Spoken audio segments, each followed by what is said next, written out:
Hello, you're very welcome along to another episode of the Tackling Sport podcast. It's Daniel here, joined as always by my brother Sean. How's it going? And it's going to be Gav focused this week, so we're Gav focused this week. So delighted to welcome onto the podcast return of one of our favourite guests, Stephen Duff, Laois's very finest. How are you, Stephen? Yeah, decked out for the occasion like you are today. Big weekend, lads. Massive weekend. For those not on YouTube, myself and Sean are in the Dublin corner, and Stephen's with his Laois jersey here in the little box at the bottom. Yeah, I'd say we're probably the only podcast really giving Dublin Laois a good push. So, it's the headline fixture of the weekend. For me, I don't know why there's any attention on the hurling or anything this week. But anyway, L16 versus Laois. Listen, Stephen, before we get into Dublin Laois, and we will cover that first, as a lot of Dublin fans. Quick word from yourself on Kerry's loss. How were you expecting it, first of all? Because I definitely wasn't. I don't know about anyone else. I don't think anyone was expecting it, but I don't think it was fair to write off Cork as much as people had. But Jesus, Kerry gave them far too much respect. They sat off. I think they were planning ahead to a game plan for Dublin, possession-based game, receding half-forward line, and or else they were just too concerned about Cork's game plan and trying to nullify their running game. But they gave them far too much respect, and if they had stuck to their own and focused on themselves, it would have been a much different result. I think I don't think Cork are going to be all-Ireland contenders. I don't think Cork are really going to push Dublin. They may shock in a semi-final. Christ, we all had our hopes on Kerry ending Dublin's run at a 6 in a row, and now that's gone. But it was a shock. It was great for the championship to see, and people are talking about knockout football, how great it is, and we go to extra time. But at the end of the day, now we don't have a Kerry to cheer on against Dublin for the rest of the country, and we don't get to see Dave Clifford for the rest of the championship. We don't get to see Sean O'Shea for the rest of the championship. We don't get to see what Kerry could have done if they had followed up the All-Ireland final last year. And I'd say Peter Keane is kicking himself this week, and he has to be under an awful lot of pressure. And he has to hold himself somewhat responsible. I'm actually reading a book called Extreme Ownership at the Middle. And if he really is in a leadership position, he should be saying, I'm going to have to take extreme ownership of this because they're the calls that I made in order for us to sit back and play that, not defensive style, but a style that was going to try and hold up Cork rather than going out and expressing themselves. And it was just disappointing to see from a neutral perspective, but also a perspective of someone who's going to try and see if we can move Dublin off the top. So yeah, for me it was disappointing. Brilliant for Cork, but I don't see them challenging in the latter stage of the championship. Stephen, a lot's actually come out now, and a lot of ex-players have spoken, and there's been articles. I think Darragh O'Shea was, a little bit critical on David Clifford, and I was only thinking of it there the other day when you're going, well, David Clifford, look, he's 22 or something. He's captain of the Kerry side. He's captain by default, if you like, because of everything. Is that too much pressure to be putting on, one of the most exciting talents in the country? But you could see he felt the pressure, and Johnny O'Shea felt the pressure. But you said it there, Sean. Like it's a token gesture, and I think David himself has said it. Like the captaincy role in Kilkenny and Dublin and these old traditional counties is a token role. He's spoken at length about he's a member of a leadership group down there. That captaincy role is a figurehead role that changes from year to year. I'm sure that he has support around him of the likes of David Moran, of Gavin White, Steve O'Brien, these lads who've been around for Crowley, these guys who've been around for years. He's not bearing the blunt of the leadership upon him.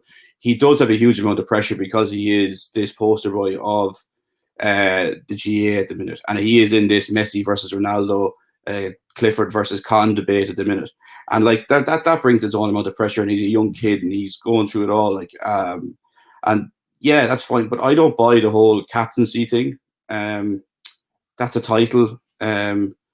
It's just I don't see how Kerry would function as a group and a team who wanted to actually go and take Dublin out if they weren't looking at the leadership group role and spreading that leadership capacity amongst a number of different players. And other senior members wouldn't be taking that responsibility upon themselves. So yeah, I disagree with that point a little bit. It was obvious that he was under a lot of pressure. He missed scores that he probably wouldn't have missed normally, but then at the same time he scored that score under the far side of the field on the 21-yard line, which was one of the scores of the championship already. So yeah, again, it's just disappointing we're not going to see him later on in the championship. Yeah, as soon as they were out first, that was exactly my first thought, David Clifford. To be honest with you, I'm a massive fan. But look, we'll move on to Dublin Laois. Sean, we'll go to you first. Just give us a bit of a background here. Dublin Laois.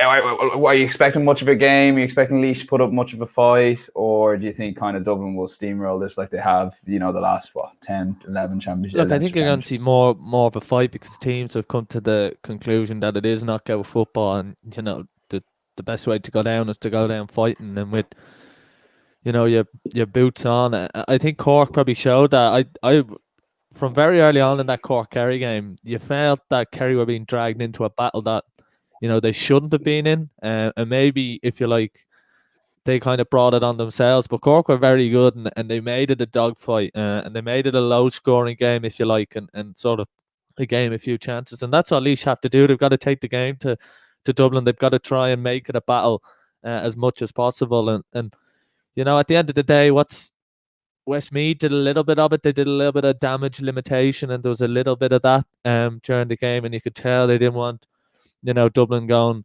through on goal, with a man spare, if you like, or they didn't want Dublin ramping up the points. But I mean, you're not going to win games of football like that. And I think if the more sides realise that anyway, realise that, last year or 2 years ago, like, what have you to lose? I know you could get a drubbing and the manager could.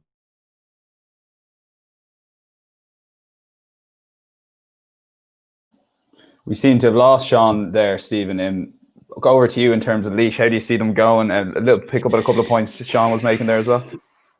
Yeah, like it's obviously it's a massive challenge for Laois. They haven't performed great since lockdown. Prior to lockdown, they were kicking some good football. They'd beaten Roscommon, and it was looking good for them under Mike Cork. But since lockdown, they've really struggled, and it's been difficult for them.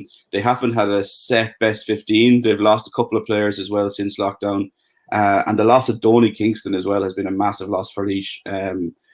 Their figurehead, who's been their figurehead of their forward attack and their target of their forward attack for probably the guts of 10 years at this stage, he's not playing this year for his own personal reasons. And we all know what a player Donny is. He's one of the best forwards in the country on his day. So to lose that is a massive challenge. And then you're looking at, how do you set up against Dublin? Do you concede and play two sweepers like Westmeath do and try to keep the score down? I don't think that even suits Laois. I don't think they have the players to actually set up like that and actually effectively set up like that.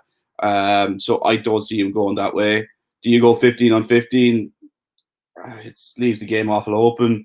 When you come to restarts, are you going to concede this restart and maybe make it a battle around the middle of the field? But you can't do that because Cluxton is more than happy to go short and play that possession-based game, building from deep and switching the ball from sides of the field. So it's a difficult one, but it's a one-off game. They have a week to prepare for it. They're going to have Kieran Lillis back in the team. I think if we're being totally realistic about it, if Laois can stay with them for 30, 40 minutes, it'd be an achievement. Yeah, we have you back there, Sean. Sorry, if you want to go ahead. Stephen was just making the points in terms of Dublin or Laois' setup. I don't know how much you got of that. How do you think they'll set up? What is a good result for Laois? Are we talking 30, 40 minutes? Yeah, look, I think so. And I think if they can get, somewhat still in it at half time and they can sort of regroup, I think Laois should have been one of those counties that, if you like, have sort of underperformed with the players they have. And I think that they've always been a county that has produced Gaelic footballers, even if you think, just after their glory years of 2004 when they got to a couple of Leinster finals with the likes of Munley and Beggan. And I think that, look, they have the players. Stephen's mentioned a few there. That the keeper has been good for a while, Brody. They have Kingston and Lillis. And I just think they got to go out fighting, and they got to go and try and show the country that there is a way to play, and there's a way to go out, and it's not just, what's the point of being training for the last 3 weeks, month, to go out and lose to Dublin by 10 points and don't go down trying, if you like it. The way, the thing I would do if I was in charge of the county team, the thing I would do to Dublin before the game, if I was telling my players, I'd tell all our 14 outfield players, as soon as the referee throws the whistle in, you grab your man to the ground, you put him on the ground, you start rolling around with him, and you tell him you're in a Gaelic football match, and it changes the mindset of everyone, and you go into it and you give them a right crack. Because too many teams stand off Dublin, they give Dublin way too much respect. You know, they treat them as the All-Ireland champions, and they don't, you know, they don't give them a right good game, and I think it's every team in the county wants to see Dublin get knocked off their perch. Of course they do. Like the Leinster Championship has become a bit of a mockery since that hammering at the hands of Meath for Dublin. And, you know, I can't even recall too many times in that time when Dublin were tested, maybe in the first couple of years when there was the Dublin Kildare game where Brogan won a soft free inside the 21. But, you know, 2011, and now that was the year of the first All-Ireland. You think back now and, you know, nothing's really happened in those lands. It's been very uneventful. So, you know, you want to see a team really stick it up to Dublin. And look, Laois, proud Gaelic football history, go down fighting and go down, you know, with your boots on. And who knows? Look at Cork. Like, I don't think anyone expected, you know, Cork to stay with Laois. And I think players, there's enough good Gaelic footballers up and down the country, especially under the age of 21 and 22. That have had a different GA upbringing, a more, if you like, professional upbringing. They might be, you know, playing at a high level in college and minor and under 21, and they're just natural athletes. They're better athletes and better footballers. So eventually, you know, there's going to come a time where teams can, you know, make that big step up, if you like, because of their underage structure. I think Meath are a prime example of that in a couple of years, that the work they've done at underage, some of the results they've had.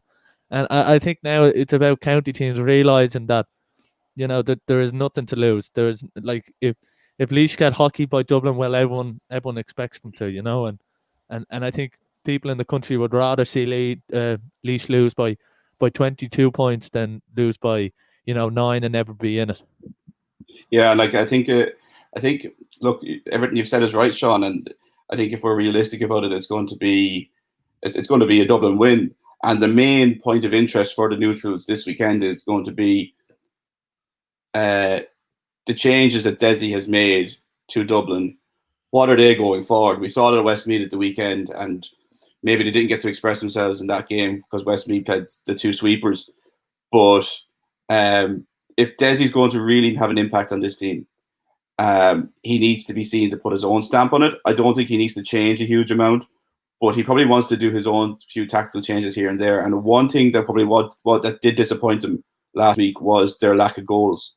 And it didn't look like creating any major goal chances. Whether that's down to a lack of creativity from their players, or whether it's down to the two sweepers that Westmeath had, it'll be interesting to see this week if there's a focus on them training of getting a couple of goals, that this is something that they need to do, because they know further down the line when they meet a Donegal or they meet a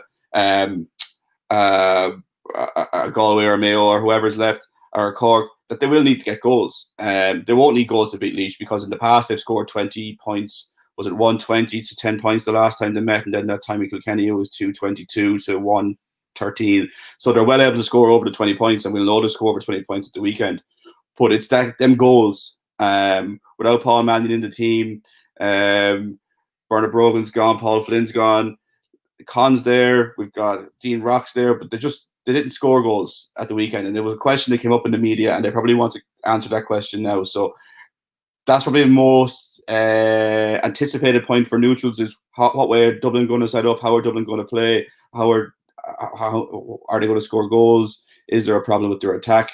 And we're probably just nitpicking at this stage, and that's the standards that Dublin have set for themselves.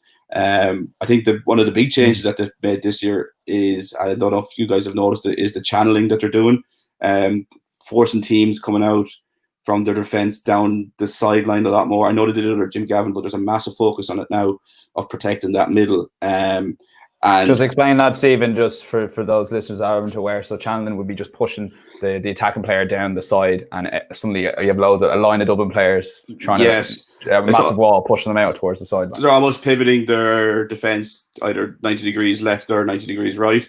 They're almost conceding the kick out, allowing you to have the ball, setting a trap for you to go down the left-hand side of the field, and they'll push you across into that left-hand side of the field, and they'll send you down along the sideline And unfortunately, the sideline as a defender never misses a tackle, as we're told from under 10, and they'll continuously push you across to that line. And the only option you have then is to go down to a 50-50 ball to your wing forward or your corner forward along the line, go back to your keeper, or you're going out over the sideline, or you get a turnover. So there's a massive focus on them this year doing that. And I think it was really evident in the Galway game. I think it was really evident in some stages in the Westmeath game that any time that you have the ball, they're protecting that middle and they're trying to take control of the situation by pushing you left or pushing you right by the use of their players' positioning and their body position. So that's one noticeable change I've seen from Desi's this year, is that there's been a ramp up in that and that trap setting that they're trying to do. So that'll be something that I'm watching for the weekend. Yeah. Absolutely. Listen, now we'll move on to Mayo Galway, but just before we do, in terms of the Micheál Quirk and his relationship with the county board, I know a few things have come out this week. Is he the right man to take Laois forward, Stephen? Look, we all know the conversation that we're talking about there, and it's unfortunate for everyone involved with the way it went. But what's it been like? What's the reaction been like in Laois in terms of was it kind of what he said was probably made sense, or did it resonate with people? Or yeah, like what Eddie said has been said a million times before, and Eddie was just caught out that he was. Whatever mistake happened that went out into the public. It's nothing no one's heard before, and there's probably been 10, 15, 20 more intercounty managers prior to him who have been saying the exact same thing. So look, it's nothing new. It was the bit of drama we needed in week 3 of a lockdown, but it's probably airing the dirty laundry a bit, and hopefully that it can bring a bit of change. And there's been a massive ground support for Eddie Brennan since that's come out. That he has sounded, the thing that came for people there was that Eddie sounds like a man who's passionate about Laois hurling, has some good ideas. And if he was a lad who was going to walk away, he wouldn't be getting so aggravated about them issues. So that was probably the ground support for Laois. And I think, look, Eddie's done well with Laois. Eddie's someone who Laois have taken under their wing. He's someone who's lived in Laois for a large part of his life as well. He was a guard in Portlaoise. So I think there's almost one of our own piece about it as well. So yeah, that's been kind of the reaction. And prediction for Dublin Laois? I think the handicap's coming in at 13, 14 points. I think Dublin will beat the handicap. Ah, jeez. Sean? Yeah, look, I think there's no reason why Dublin can't, but I think the mark's a big help this year for some teams, and if you can use the mark a little bit better than teams are doing, then look, you never know. And I think Kingston inside there is a prime example of someone that can really affect teams. And look, Dublin have always had a big problem with the high ball.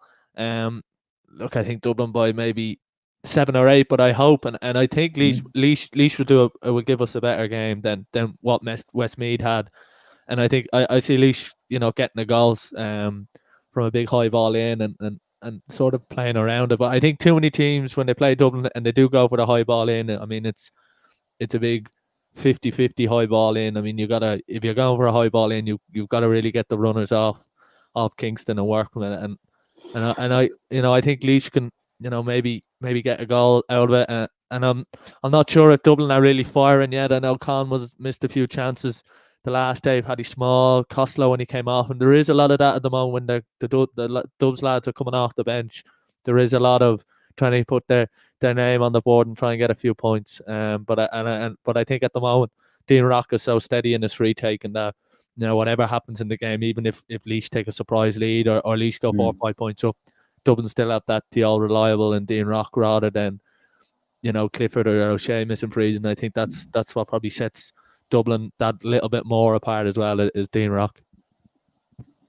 Absolutely. So listen, we were eating into the Mayo Galway time, so we'll go straight to there. Sean, we'll go to you. Stick with you for Sean for this one, because I know I think we could have a bit of contrasting opinions on who will win this game. I think Stephen's in the Galway camp, spoiler. But Sean, you've been talking up Mayo the last few weeks. You're saying this knockout football suits them. There's a bit of momentum behind them. They're not having to deal with what they usually have to deal with. It's all online. That's moved because of the coronavirus. How do you see this Mayo team attacking Galway on Sunday? You really fancy them? Yeah, I think they've just sort of clicked ever since that Galway game in the league, where it was almost as if there was a statement of intent of if don't forget about us. Yes, it was only a National League game, and it was the sort of the latter part of it. There was almost come on here, we're good enough, and let's not forget James Horan is back there, and of all the Mayo managers, you've always thought that James Horan was probably the best of them, and that he was if you like, the linchpin for all this success. It all sort of set off the back of him and his great work. And I think Mayo, like I said, everything suits them this year. I mean, there's no media days, there's no, going into the school or any of this sort of stuff, this blackguarding that Mayo became accustomed to, that they almost became famous for, if you like. Lads giving major interviews a couple of weeks out from a big All-Ireland semi-final. And I just think everything now is kind of working towards them. I think it was, everyone thought Roscommon would give them a real challenge. I mean, a lot of people were tipping Roscommon even for the Connacht Championship, just because of their success there. But I think this is a big opportunity for Mayo, not only for this year, but going forward, that they can win Connacht, because it has been elusive for them at times, and they've had struggled. And at the end of the day, in 20 or 30 years' time, these Mayo lads will want to, more Connacht crosses, going down the line. And I think this is a real opportunity for them. That being said, Galway were the team of the league before lockdown. They were playing, arguably the best football. All the forwards were flying. And I actually think if this game gets the conditions, it'll be a classic. Yeah, Stephen, you're in the Galway camp, definitely. How do you kind of take some of Sean's points in terms of Mayo and the momentum? And I suppose it's different this time in that like you mentioned, that they don't have some of these distractions. Look, to be honest with you, Dan, I was always in the Galway camp, and I thought Portlaoise was onto something good there. And prior to lockdown, they were probably the most attractive team to watch. They were the best performing team. But whatever has come since lockdown, and I took that Mayo performance with a grain of salt, because they probably had one eye on Mayo, and no one would have to come across them. And I took it with a grain of salt. And then Damien Comer's injury came along. You're kind of like, Jesus, this is really starting to stack up for him. And then you're watching Mayo, and Mayo's, there's something has clicked there, like Sean has said, for them. It's been really refreshing to see the injection of youth and the injection of new players that they've had, mixed in with your Aidan O'Shea's, your Lee Keegans, your Cillian O'Connor's. And Cillian O'Connor seems to have found some unbelievable form in the last couple of weeks. He's not going to be like, he'll score. He's probably a bit like Dean Rock in that regard. He's not going to turn on the tuppence and rattle the back of the net and create something from nothing, but he will continuously get scores and chip away. Aidan O'Shea has been back to probably his best position of full forward. Tommy Conroy, this guy has burst onto the scene and has been a massive asset to them. And it just seems to be falling for Mayo at the right time. And I don't know if that's down to, it is, it's completely down to James Horan's management. He's been introducing the right people at the right time, and he was getting criticism last week of not being able to find his best 15 and having introduced too many. But I think the people he's introduced have really taken to it. There's not been that many duds, and he still has a number of experienced players there on the bench to rely on if games aren't going well for him. Like, he has Keith Higgins. He has Colin Boyle, and they're all still motoring away on the bench there. And it's just, I think it's going to be a great game. If Galway can raise their levels 5% even, I think they're in with a shout. But it's just looking like Mayo have come right at the right time for Galway, and the Damien Comer injury has been a massive one. I think that could be a result-changing injury, because he is a totemic figure for Galway at the minute. His physicality would have suited playing football at this time of year, and he would have been a massive target man then for the mark as well. So it's just, I don't know, it's looking like it's going to be, everything's falling for Mayo, but we've seen, especially last weekend in the Kerry game, how quick that can change. I just hope, like Sean says there, that we get some sort of decent conditions, that it's not pissing down rain and it's not windy, and we get some sort of normality, that they're allowed to play some sort of football, albeit in November. The one thing that Mayo have that many other teams don't is they have a real goal threat across that forward line. They've always sort of had that ability, and they've got the marquee runners from defence that, if you could argue the only other teams that have that in the county are maybe Dublin, and you could argue, you make a case for Donegal. And I think that's what gives Mayo that threat, because Paddy Durkin's hit form, you've got Keegan, Higgins, Boyle, all these players, and then you've got a real goal threat in O'Shea. The two O'Connors chip in with goals. So look, I think everyone has sort of forgotten about how good Mayo were 2 or 3 years ago. And yeah, I saw a stat that the last time Mayo got to an All-Ireland final, 7 of the players aren't playing, or 8 of the players aren't playing them anymore, or half the team's gone. But there still is the nooks of that team that got there. And look, I think if Mayo get a bit of wind under their sail, it's the year 2020, everything's happened. Joe Biden, the Mayo man, if you like, has got in, and there's a bit of talk starting to gather. And I think if Mayo get through this Galway game, the juggernaut might roll back into town, and who knows, because no one will begrudge them an All Ireland, and it would be typical of Mayo to win an All Ireland, their first since '51, with no one in the stands cheering them on. And a big celebration, a lockdown celebration on Achill Island on December 20th. We'll all go out to Achill Island and lock it down out there, and 2 weeks quarantine on the way back in. I've actually just I would say we're the only preview that's actually going to put up the weather. This is wire.no for reference. You can see that there's a serious amount of rain coming Friday, Saturday, and into Sunday. Realistically, that'll probably spill over. So, does it ever not rain in Salt Hill, or what's the crack? Well, if it does rain, they get all of the rain. So yeah, I spent 5 years in Galway myself, and I know just how wet it can be. And that could have an effect on the game. Like, if it depends on who can adapt to that the best. Galway have played that defensive style for the past number of years, and maybe it wouldn't be any harm for them to revert to some form of that back if the conditions are going to be as bad as people are saying they are. Like we saw against Mayo the first day, how open they were and how easy Mayo drifted into scoring positions. I don't think Pádraig Joyce will let that happen again, as much as he loves to play his attacking brand of football. But I just don't think realistically he can afford to give Mayo forwards, like Sean, you discussed, they all have scoring threats across the front three. They can't afford to give them players that kind of space around the scoring zone. So like maybe a retreating 2 wing forwards, drop into that space there, or a weaker side pull in. I don't know, but he's going to need to cut down that space as best he can. And especially if the conditions are going to be like that, maybe it might be a little bit better to play a little bit more conservatively, because kicking that long ball isn't going to work. Absolutely. So listen, final predictions then for Mayo Galway. We'll go to you first, Sean. And by how many? Mayo with 2 goals by 3 points. Stephen. Mayo by 2 points. Well, that's changed a lot since the start of the week, than when we chatted last. You were going for Galway.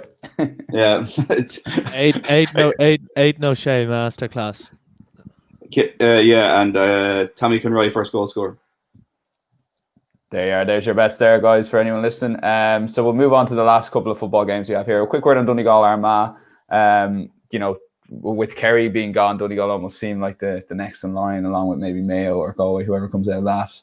Maybe go to you first, Stephen. How do you think Donegal are progressing? Sorry, did a great win over Tyrone. Is this a potential banana skin Armagh going okay? Yeah, like this is the thing. Like, so we're probably at a point now where Armagh are capable of beating Donegal, and we can probably see this as a banana skin, and we can see, but we don't see Armagh ready enough to challenge Dublin.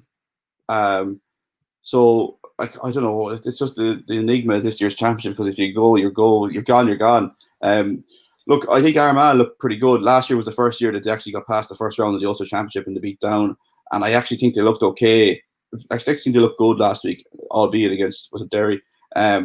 They look really comfortable in the way they're playing under McGeady, because he's been there so long, and they sit back and they're tight and they hold it there, and they're confident in the forwards that they have up above, that they will cause danger, like Stephen Campbell, Rian O'Neill, O'Neill, all these type of players are top quality forwards. They get space, they're going to kick points for fun.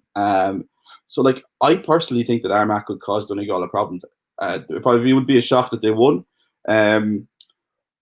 But I'd say McGeady is licking his lips at this, that he's coming in under the radar a little bit. And if he can get a tune out of his Armagh lads, he could be looking, I don't know, he could be looking at an Ulster final, and 2 games away from an All-Ireland final, and nothing would shock anyone at this stage. Donegal looked good against Tyrone. I reckon Oisin Gallen will play a big part this week. I don't know. He came on and he looked really good. He scored that top class point when he came on. Michael Murphy has found a new lease of life. I think if he's playing midfield, I personally would like to see him centre forward a bit more than midfield, maybe full forward, even almost like Aidan O'Shea. But yeah, it's going to be a great game. I think that could be one of the games of the weekend. If Armagh can find that tune, it's not that big of an if, I don't think, anymore. Just on that Michael Murphy point, we talked about Aidan O'Shea a couple of weeks ago on the podcast. It's like and Stephen Rockford's spoken about this before, particularly in Aidan O'Shea, but it applies to Michael Murphy. You play in midfield, you lose him in centre forward and full forward. You play him in centre forward, you lose him in midfield and full forward, and in various ways. Where you reckon his best position is 11, but do you think that should be adaptable during a game, or where I think full forward is probably his best position, Dan. That's probably where his best position is, his most natural position. But if he's in full forward, you're not getting probably the supply of ball into full forward.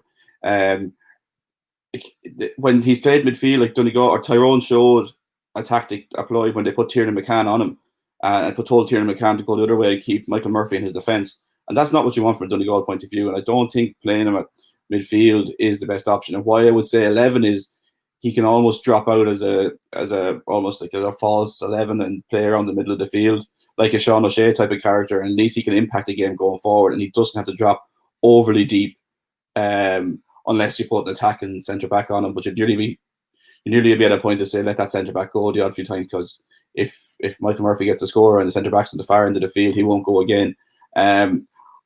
But I just think they need to get a little bit more. Like Michael Murphy is probably one of the best footballers in the country and one of the best footballers that's ever played the game. So if we can get him in the forward position, scoring and back to where he was in that 2014, 2011 area. So yeah, what's his best position? I don't know, because you need him everywhere. But I'd like to see him as an 11, dropping out around the middle of the field, but not going too far back past halfway. And Sean, we actually have this in our own club in terms of, we have our, everyone's got their best player, and we've played him in full forward, and it's brilliant having him in there. And then when we have him at 11, it's brilliant having him out there, but then you miss him in there. So it's a similar situation. What do you do? Is there a way of a player like as good as Michael Murphy or Aidan O'Shea that should be able to kind of move positions subtly throughout the game, or are you kind of just trying to do everything there, as maybe you should focus on, for example, Mayo and keeping Aidan O'Shea in 14?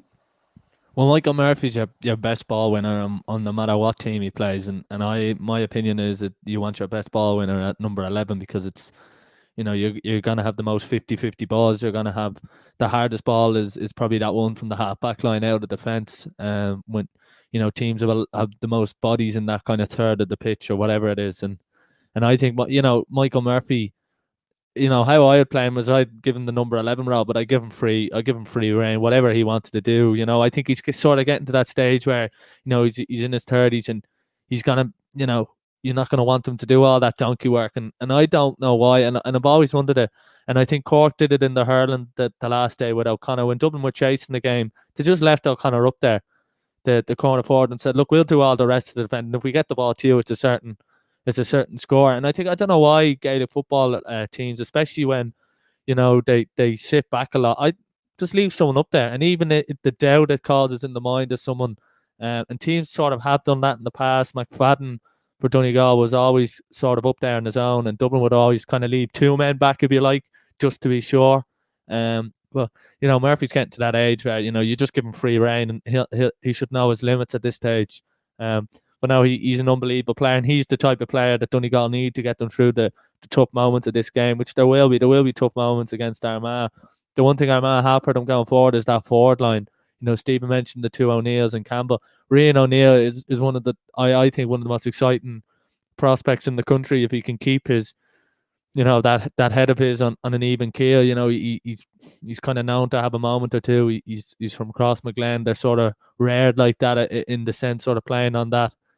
That playing on the edge, if you like, but he is a really exciting footballer, and he's always someone that I kind of make time to watch. I think he's that good. I think he's in the top, 6 or 7 for his age. Just in his 20s. Look, you expect Donegal to come through this, and they kind of like every team, they kind of need to put out a bit of a statement here and get their forwards firing, because they didn't get that against Tyrone. They didn't get Brennan. We haven't seen the best of McBrearty.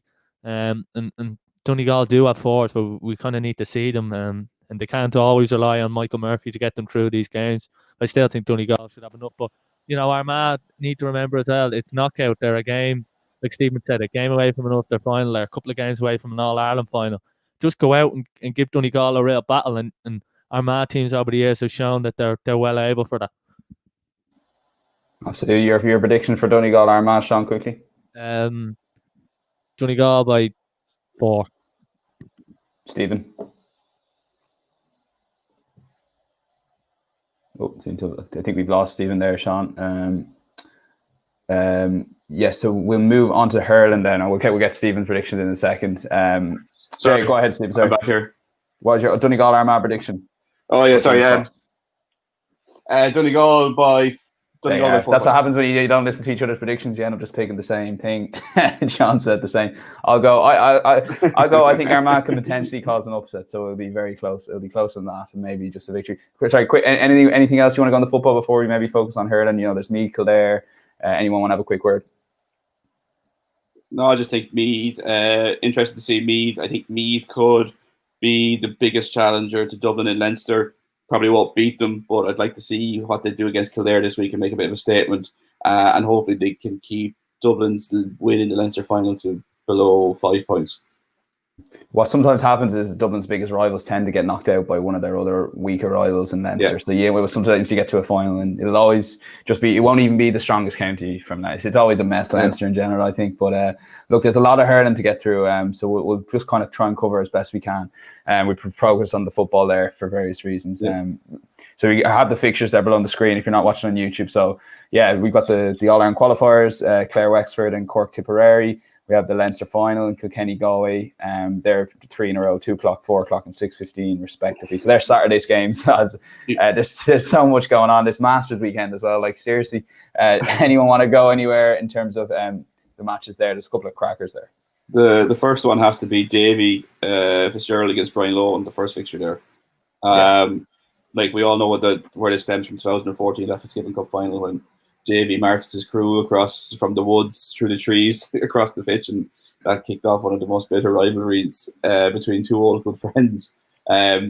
Just tell that story, Stephen, quickly for those that might not be following the hurling. So according to the old scale is 2014 there was Davy was over LIT and Brian Lowe was over UL, and there was a Fitzgibbon Cup game, and the pitches in UL are a bit away from the change rooms, and Davy decided to change his lads in LIT, get the bus across Limerick, and they got out of the bus and they walked. The pitch in UL is surrounded by trees, and they walked through the trees as a group with Davy leading out the front, and went and warmed up in an area that was already set up by Brian Lowe for the UL crowd.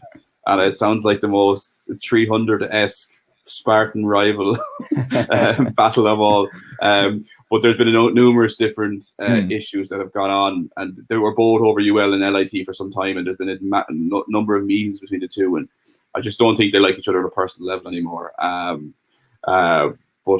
I don't think Clare are going to put it up to Wexford. Usually Clare are really disappointing against Laois. They're missing a number of players: Podge Collins, Peter Duggan, John Conlon. Now it looks like McInerney could be missing because of a suspension. I don't see where Clare have the firepower. You're taking out all-star nominees there, and I don't see where they have the firepower to beat Wexford. Now Wexford are poor against Galway, and I'd say Davy will get a reaction. I listened to Laois the Chin the other day, and they were bitterly disappointed with how they turned out. And one thing you expect from Davy's teams is a bit of a fight, and they showed absolutely no guts and no guile in the performance against Galway. So I imagine that we'll see a bit of a reaction from Wexford. I thought the best thing of that 7-minute clip going around there, Eddie Brennan, was the fact that he just really didn't like Davy Fitz. He went out of his way to bring him into the conversation. And there was no need for him to say that. I know it's a private conversation, you shouldn't really be listening to it, but you know what I mean? He just kind of said, and I obviously don't like him. Sean, anywhere you want to go on Saturday's hurling before maybe we focus on Sunday's game? Well, look at the two provincial finals, and the one on Saturday, Kilkenny Galway is going to be a classic. Kilkenny were very disappointing in the last 25-30 minutes against Dublin, missed a lot of wides, but for the first 35 minutes it was total cruise control, and they kind of all their key forwards fired when they needed to. They'd Walsh, Benley, TJ Reid is TJ Reid, and the conversation about him moves on even more, and people are talking about him not only being one of the best players at this time, but of the last 20 years. And when you see some of the skill he has, the scores he does, there's absolutely no doubt that he's an unbelievable hurler. And I think, look, Galway were very impressive against Wexford, but like Stephen said, Wexford were very disappointed and probably didn't give them enough of a game. And Kilkenny are going into this as underdogs, just slight, but I think they're 11-8. And I think, look, Brian Cody knows he's been there and done it, and I kind of fancy Kilkenny.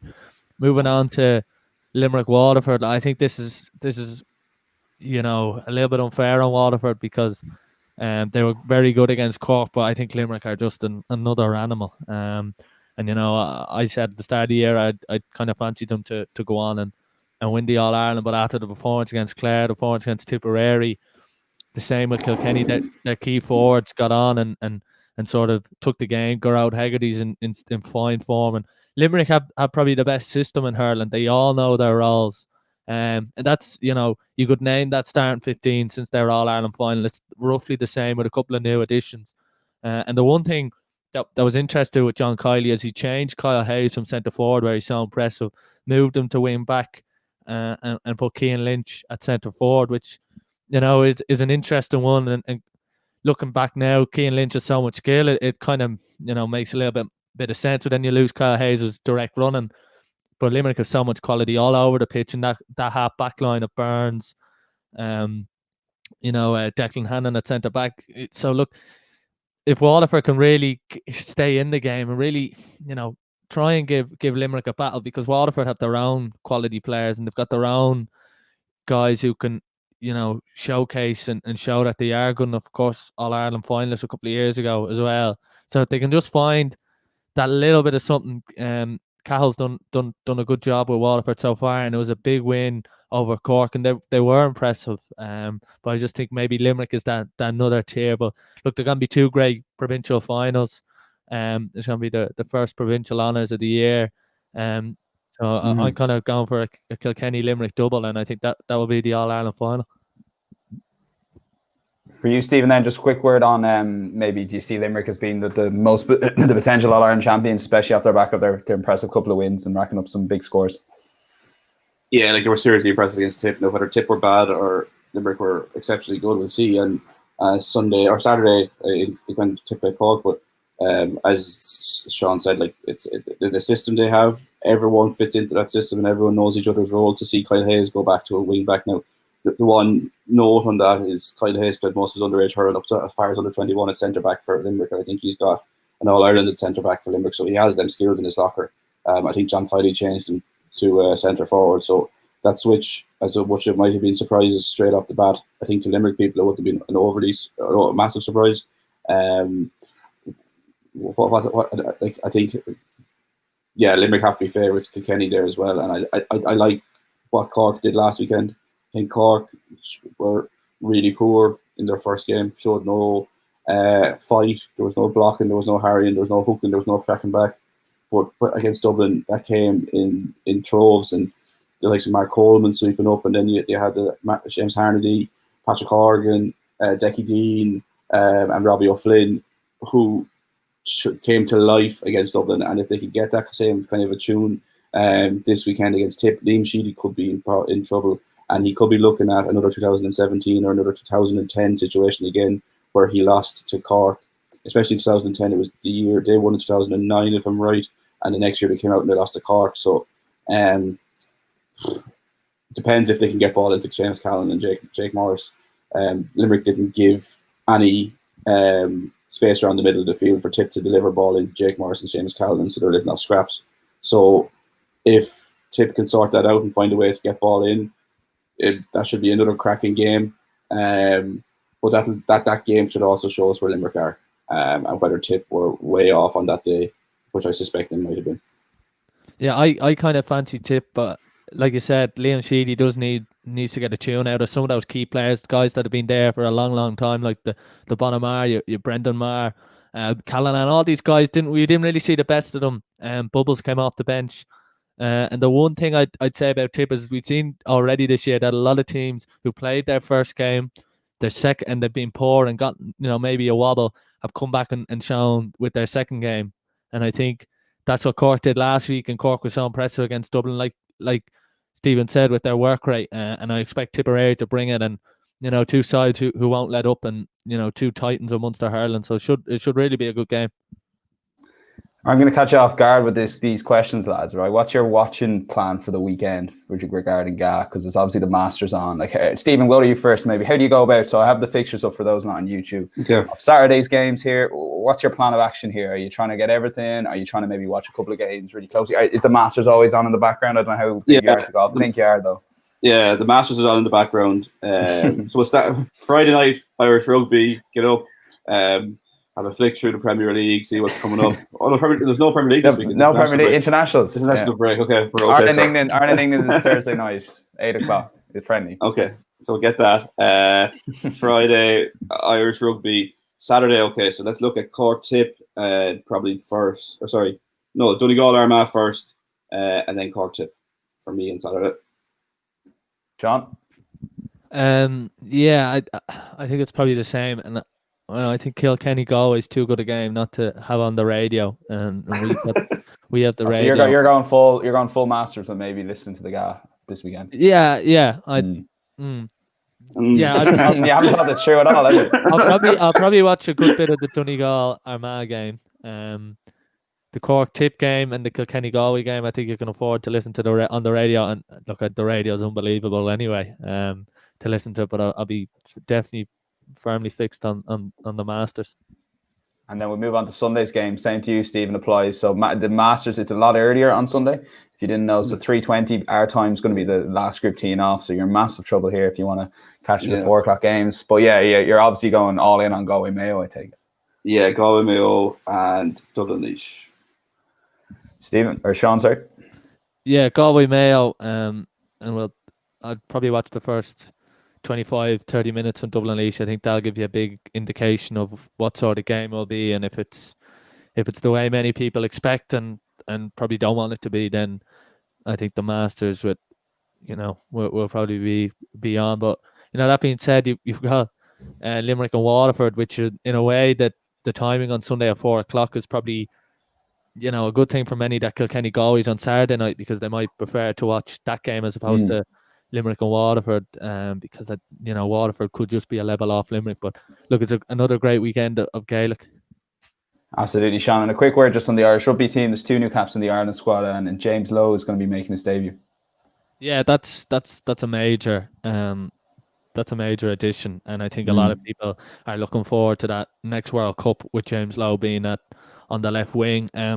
He's a Kiwi who's been over with Leinster now for as long as the residence rule is needed. I think it's 3 or 4 seasons he's been here. Look, a lot of people don't like it, don't like the idea of it. I suppose James Lowe has contributed so much to Irish rugby already with Leinster that you shouldn't excuse him a spot. I mean, people have different opinions on it. James Gibson Park at scrum half is another guy who's come over and played with Leinster for a long, long time. And look, I think the debate into the residency rule, I think it's great for the development of rugby in smaller countries, where guys maybe go over to work that are from the traditional rugby strongholds. But I think, my opinion's different on it to maybe others. I know some people, do like the rule, but I'm not sure, to be honest. I'm not. Look, there's some big changes, and Andy Farrell has made some changes. O'Mahony, Van der Fleer, and Doris. That's a brand new backline. A lot of people said O'Mahony should have played. I thought O'Mahony should have played in Paris. That little bit of experience, when Johnny Sexton goes for the corner, where Peter O'Mahony would have told him to go for the post. And Ian Henderson comes back, and Chris Farrell starts as well. So there is some interesting picks, some new additions. Jacob Stockdale keeps his position up at fullback. I don't think that shocked anyone that there isn't at the moment anyone else who can play there. Larmer, I think, is injured, and Zebo is not up for selection according to the IRFU. So there isn't a huge amount of changes in the back line. Murray has been, whether he's been dropped or rested, it's hard to know. But the back line, the back row is where the changes have been made with O'Mahony, Van der Fleer, and Doris. And I think a lot of people have always had high hopes for Van der Fleer. struggled with injuries. Had that game against New Zealand, well, was it 4 or 5 years ago, where he was unbelievable, got man of the match. I think he was 20 or 21 at the time. So I think that there's a lot of promise there, and Peter O'Mahony gives you that experience alongside Cian Heady in the forwards. Absolutely, and as Stephen mentioned, it's a Friday night game, so that just kind of adds to the sporting weekend. And with Masters coverage, if you're still looking for a bit of Masters content there, if it's Thursday or Friday or whatever day it is, we had a Masters preview yesterday, or on Wednesday, sorry, with Malachy Clerk, and it's in your podcast feed. That's episode 50. But that's all for today, guys. Appreciate your time. It's the weekend preview there, mainly focused on the Gaelic football. Got a bit of hurling in, and Six Nations all around the 50-minute mark. So my thanks to Sean and Stephen, and keep up with us at Tackling Sports social media. Hit that subscribe button in the bottom right if you're watching us on YouTube and your favorite podcast platform. So all I left to say is it's goodbye from Stephen and Sean. Goodbye. Thanks, guys. And it's goodbye from myself. Have a great weekend. Enjoy it. And we'll be back on Monday. I presume we'll be mainly covering the Masters, Sean, but we'll see how the weekend goes.